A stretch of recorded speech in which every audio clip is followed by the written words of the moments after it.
Everyone, welcome to the my new vlog. So अगदी मॉर्निंगपासून व्हिडिओला सुरुवात करते आहे. तर तुम्ही इथे बघू शकता, छान असं म्हणजे दिवसाची सुरुवात झाडांना बघून केली ना, मन अगदी प्रसन्न होऊन जात असतो. आणि बऱ्यापैकी आज खूप छान असं ऊन निघालेलं आहे.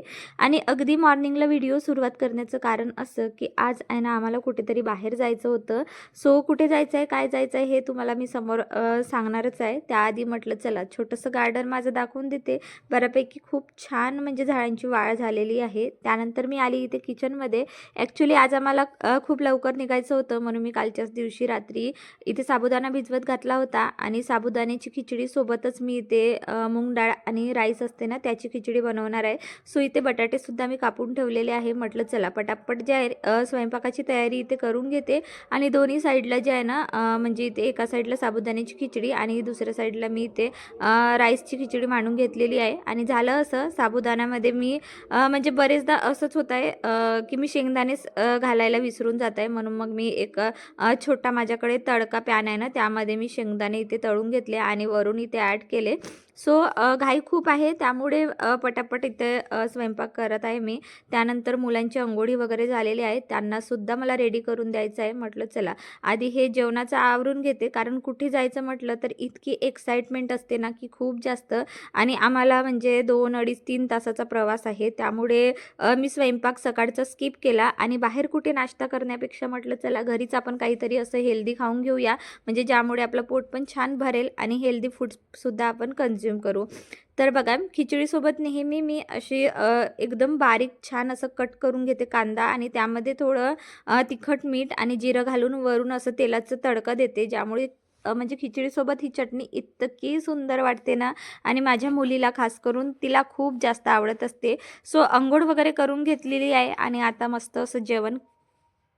तो फायनली मी इथे रेडी झालेली आहे. चिऊ, वेदू आणि तिचे पप्पा खाली गेले आहे, गाडी काढत आहेत. म्हटलं चला 2-5 मिनिट तुमच्यासोबत बोलून घेते. सो अशा पद्धतीने हा सिंपल असा ड्रेस मी जो आहे तो वेअर केलेला आहे. कॉटनमध्ये आहे, छान असं एकदम कम्फर्टेबल आहे, कारण 2-2.5 तासाचा प्रवास आम्हाला करायचा आहे, त्यामुळे मी कम्फर्टेबल असे ड्रेस जो आहे तो वेअर केलेला आहे.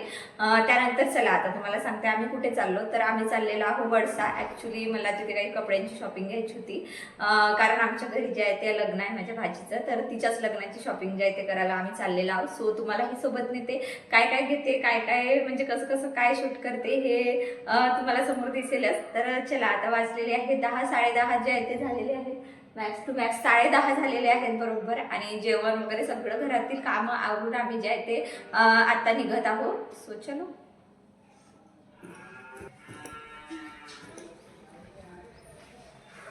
चल बाळा.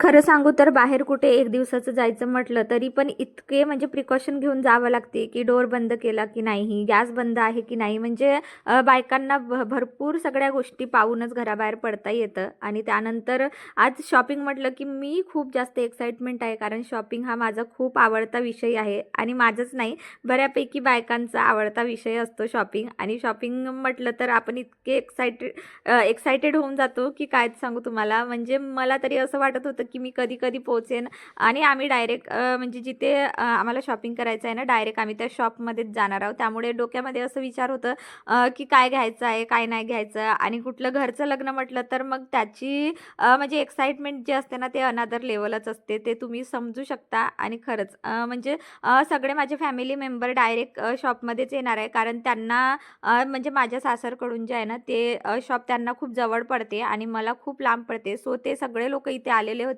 आणि मी हे व्हिडिओ जे आहे ना विदर्भातून बनवत आहे. तुम्ही विदर्भातले असाल तर तुम्हाला माहिती आहे, इथे खूप छान वळसा म्हणून एक गाव आहे, तिथे म्हणजे लग्नाचं खास करून शॉपिंग भरपूर करतात लोक. आणि तिथे खूप छान छान मोठे मोठे शॉप आहेत. सो इथे आम्ही पदम कपडा बाजारमध्ये जे आहे ते आलेलो आहोत. बऱ्यापैकी आमच्याकडचे जेवढे म्हणजे माझ्या साईडकडचे जेवढे कोणाकडे लग्न असतात ते बऱ्यापैकी शॉपिंग इथूनच होत असते. सो ही आहे माझी भाची, ब्राईड आहे ही. सो तिचे कपडे जे आहेत ना ते सुरुवात झाले होते. तिने लेहंगा वगैरे तिचा चॉईस करून झालेला होता, सिलेक्ट पण झाला होता. मी जरा थोडी उशिरा आली होती, त्यामुळे मला लेहंगा वगैरे बघायला मिळालं नाही, म्हणून मी लेहंगाचा फोटो किंवा व्हिडिओ काहीच काढलं नाही. त्यानंतर तिला रिसेप्शनसाठी असं 1 पीस घ्यायचं होतं. सो तो ती ट्राय करत होती. म्हटलं चला छानपैकी आपण शूट करून घेऊया. सो ही तिची मम्मी आणि तिची बहीण आहे.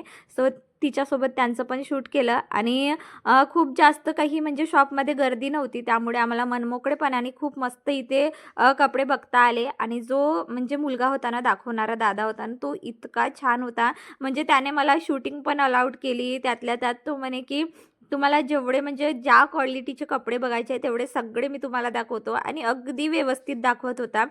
नाहीतर बऱ्यापैकी शॉपमध्ये खूप चिडचिड करतात. त्यानंतर त्याने आम्हाला म्हणजे तुम्ही घालून पण बघू शकता, व्हिडिओ पण घेऊ शकता असं सुद्धा म्हटलं होतं. म्हणून म्हटलं चला, ही माझी मोठी जाऊबाई आहे, तर त्यांनी एक वन पीस ट्राय केला होता. सो त्यांचं इथे मी शूट करून घेतलेला होता आणि खरंच म्हणजे वन पीसची क्वालिटी खरंच खूप छान होती. म्हटलं सगळे घालून बघत आहे, सगळे व्हिडिओ शूट करताय, तर मग आपण कशाला मागे राहावं. म्हणून मी पण एक वन पीस घातलेला आहे, तर तुम्ही इथे बघू शकता. मला हा प्रचंड आवडलेला होता आणि खरंच म्हणजे खूप छान होता. म्हणजे नाईट फंक्शनमध्ये खूप छान दिसला असता, म्हणून मी इथे ट्राय करून बघितला. सो खूप कॉस्टली होता, त्यामुळे आम्ही वन पीस वगैरे काही घेतलं नाही. सो तिने ब्राईड जी आहे ना, तिने तिचा वन पीस सिलेक्ट केला होता.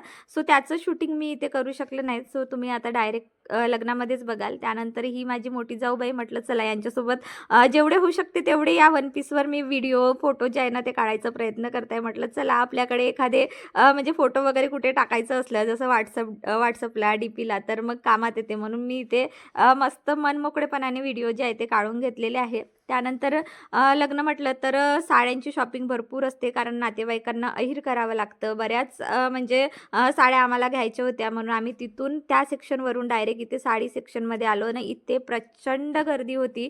सो मी छोटं-मोठं इथे शूट केलेलं आहे. आणि इथे दाखवणारा जो होता ना, तो म्हणजे थोडा म्हणत होता की इथे शूटिंग अलाउड नाही, कारण खूप लोकं होते आणि बऱ्यापैकी भरपूर लोकं, गर्दी खूप होती. त्यामुळे मी इथे खूप काही असं म्हणजे खूप डिटेलिंग असं काही शूट केलं नाही. म्हटलं चला तुम्हाला इथली गर्दी दाखवून देते, कारण तुम्हाला तर माहितीच आहे विदर्भामध्ये साड्या खूप घातल्या जातात आणि साड्यांचं खूप जास्त क्रेज आहे, त्यामुळे इथे खूप जास्त गर्दी होती.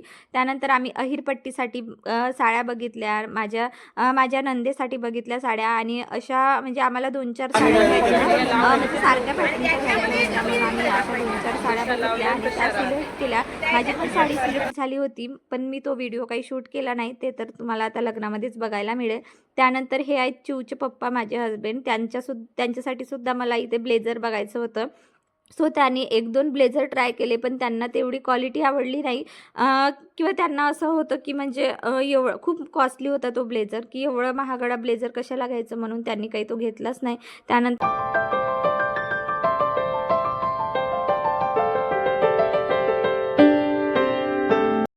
म्हणजे आम्ही 12:30-1 वाजतापासून आले होतो आणि आत्ता वाजलेले आहे हे 8, आणि बऱ्यापैकी खूप जास्त अंधार पडलेला आहे. थंडी पण वाजत आहे. त्यामुळे आम्ही शॉपच्या बाहेर निघालो आणि सगळ्यांचे कपडे घेऊन झाले होते. त्यामुळे सगळे आपापल्या डेस्टिनेशनला परत गेले. आम्ही आमच्या प्रवासाला निघालेलो आहोत.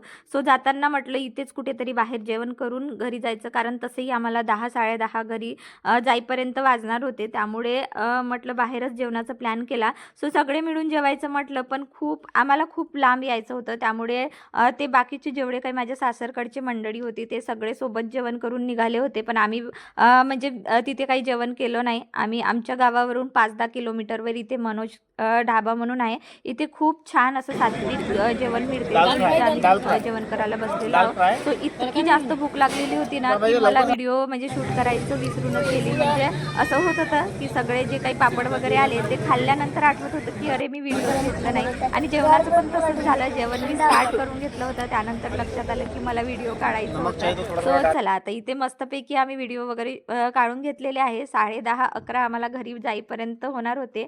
आणि याच जेवणासोबत मी आजचा व्हिडिओ इथेच थांबवते. तुम्हाला आजचा व्हिडिओ कसा वाटला मला कमेंटमध्ये सांगायला विसरू नका. अशा प्रकारचे व्हिडिओ जर बघायला आवडत असतील तर मला नक्कीच कमेंट करा. चलो बाय.